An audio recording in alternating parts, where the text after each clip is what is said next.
Here we are trying to squeeze in a hunt this morning. It's an 1853 or prior schoolhouse site. The one that stands there today, which they might have reused the foundation because it's pretty old sandstone, cut sandstone foundation. I think the date on it's 1873, but I have an atlas that shows school on the same site in 1853, so it was either built in 1853 or existed prior. I don't have any evidence of that.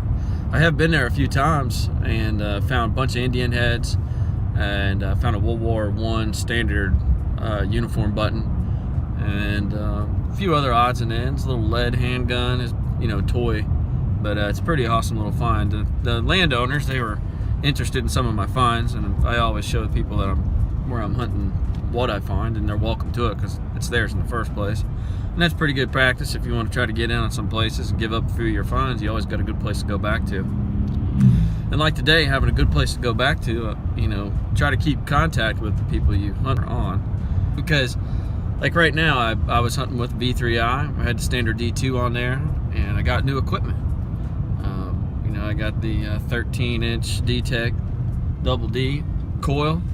Supposedly I can get this thing to go deeper. I have tried it out in the last couple weeks down on a farm and had some issues with V3is coming up a little different, but here I am going to a site that I've been to before. See if this old Detect can get deeper than my D2, and if we can, then we're gonna find something new today, because otherwise I thought I had it all hunted out.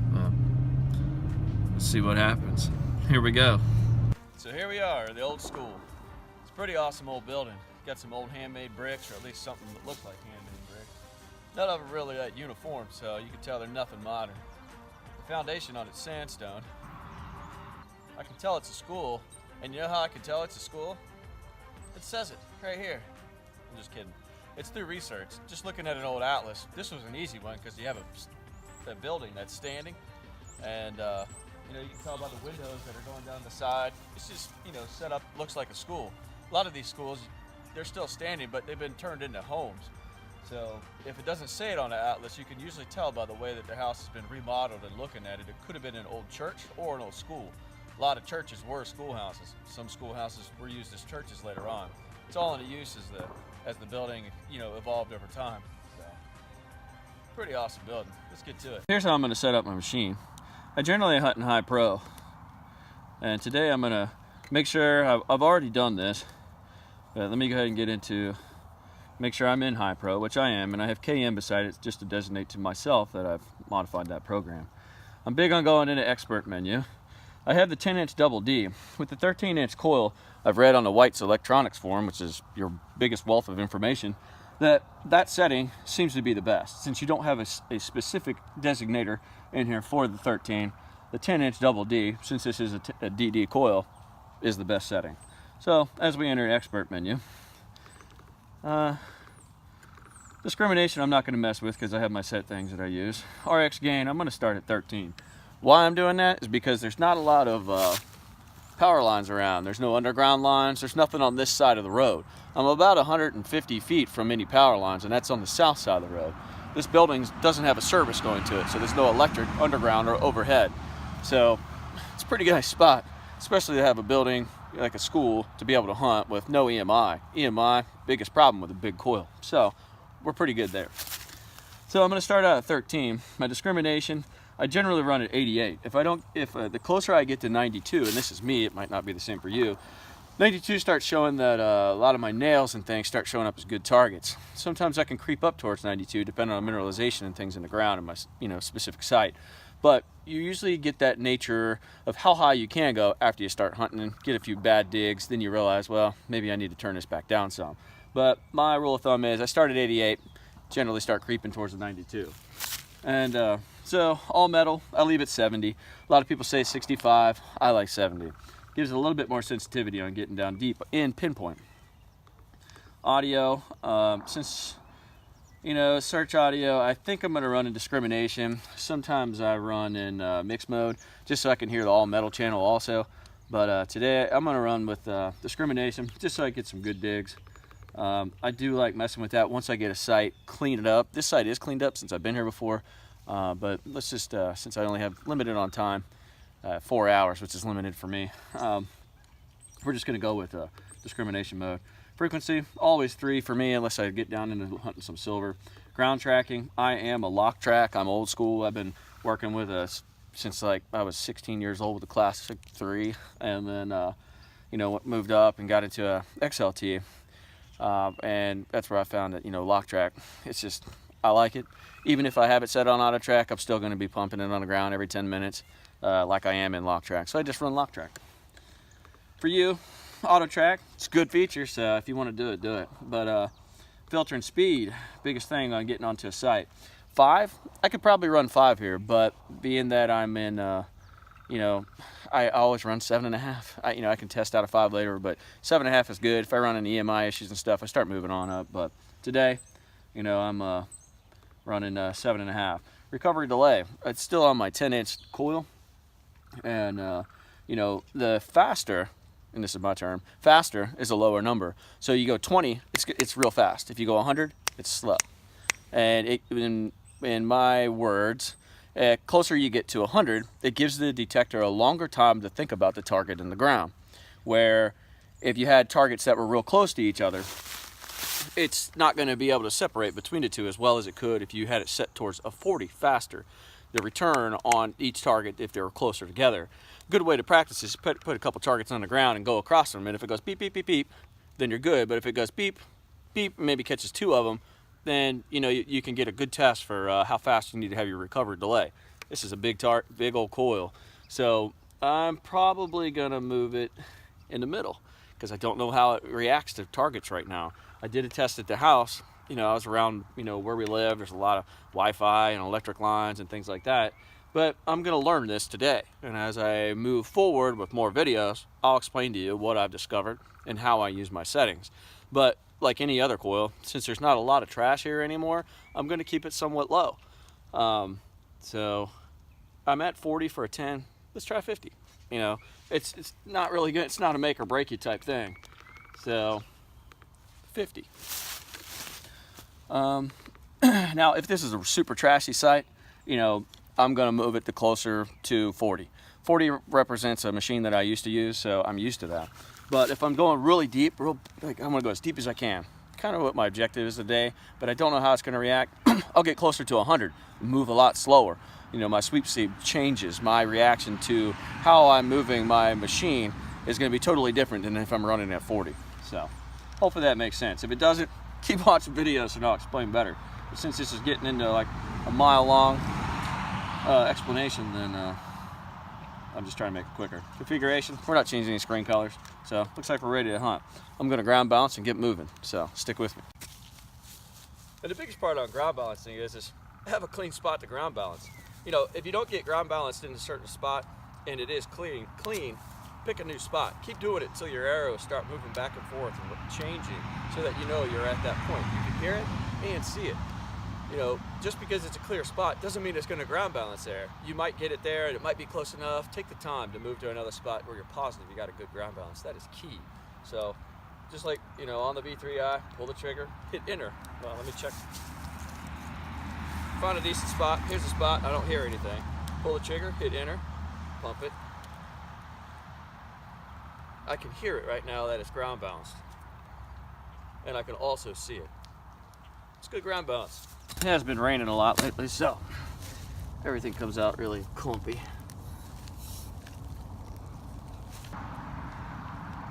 On down in there.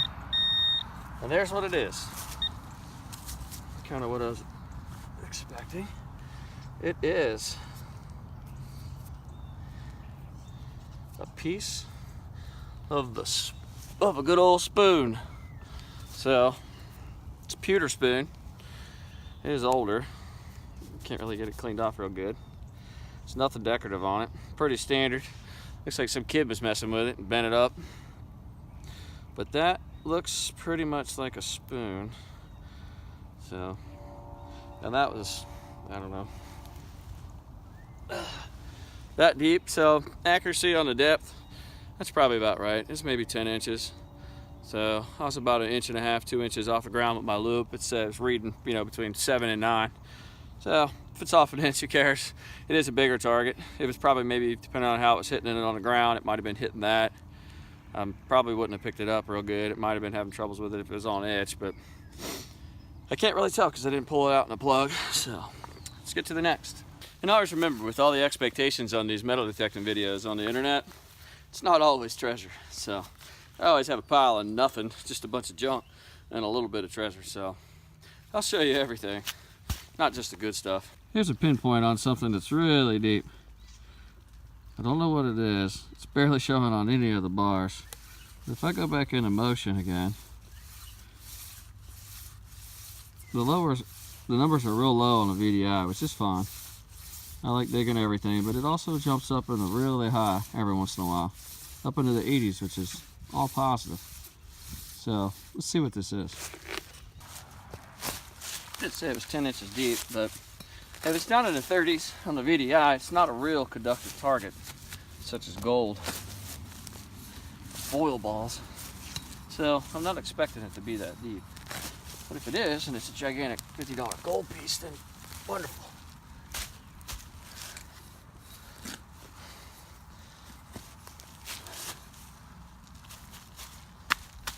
I'm gonna try to coil first, get my big metal shovel out of the way.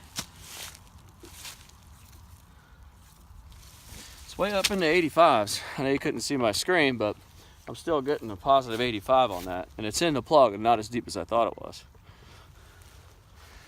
Let's see if we can pick her out here. Underneath 15 minutes. You see, it's about 5 inches deep as of right now. What to get back down in the hole? It's right here. There it is. Whatever it is. Back in the hole again. It is. Huh. Got something on it. Let me get it cleaned up and I'll show you what it is. It's actually pretty cool. It's a Boy Scout uniform button. It says "Be Prepared" on the bottom, and I knew that insignia because I was a Boy Scout. So as soon as I got it somewhat cleaned up, I knew what it was. But it says "Be Prepared." Scout motto. Wonder if they still teach that to kids now these days. I live by it, so pretty awesome. I'll take that. And here's a better shot of it, if you couldn't see it when I was showing it to you before. Pretty hot one here. I don't know how it got past my D2, but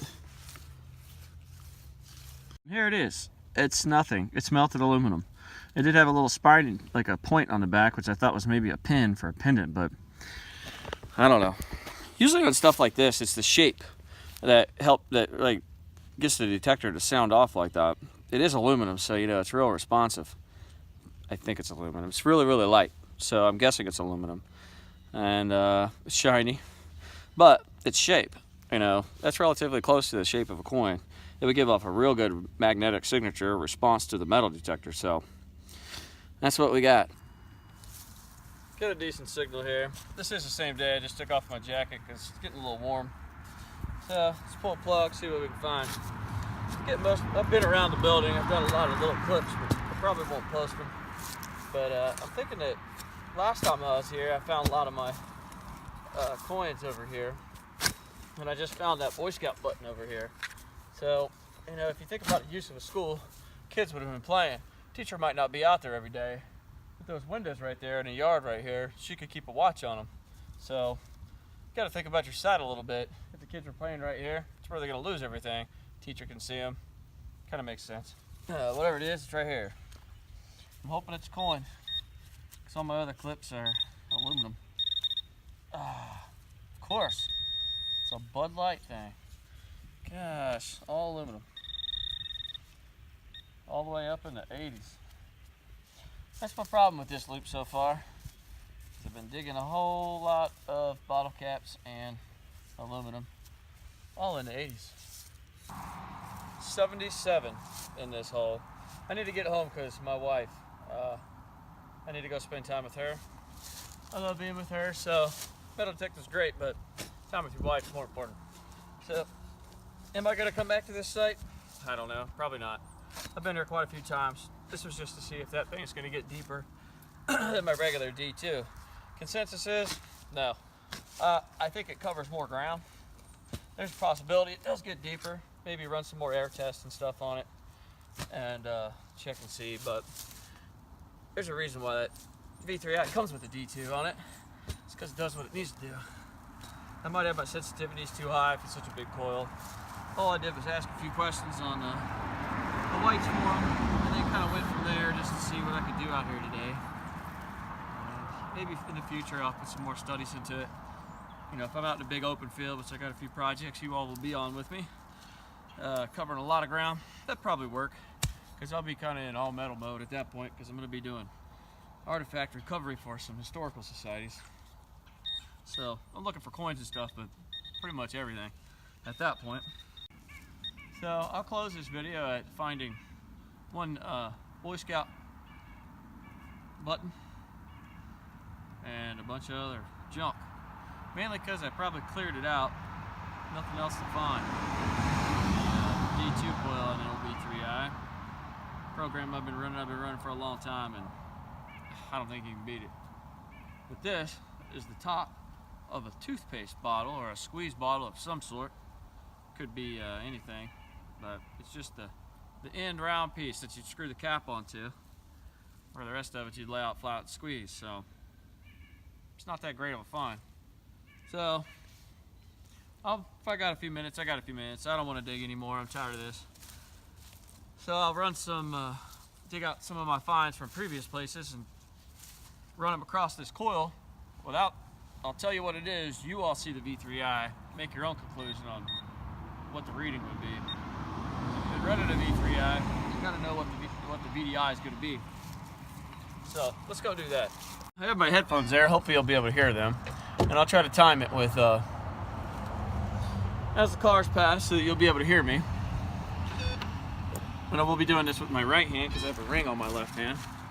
Here's a regular, what is this, a 762x51 or 308 cartridge, brass. I'm about 10 inches away. Now I'm about 3 inches away. A key. I have no idea what its composition is. I'm about probably a foot away. Now I'm about 4 inches away. A 1962 nickel, and I'm limited because I'm out here in the field. That's about 9-10 inches. This is about 4 inches. It sounds pretty consistent from the noise I'm hearing. That spoon I found when I first got here. It's about a foot. And that's about 4 inches away. A 1934 wheat penny. It's about a foot coming into about 10 inches. These are just basic, you know, I'm telling you about. And this is about 4 inches. Sounds pretty good. 1916 penny. That's 4 inches. Sounds different than the last one. This is about 10 inches. Not as much. And see, this is the 24 or the 34 penny and the 16 penny. The corrosion levels are about the same, and that has a big difference on how coins sound. 1950, a little, you know, somewhat more crusty. Wow, that's pretty hot compared to those other ones. But that's 10 inches. I'm barely getting that. So now the last closing part where I found the tube of, I'm going to say, toothpaste end. This is 4 inches. Sounds pretty good. This is about 10 inches. Wow. It's good down there too. A 1978 clad quarter.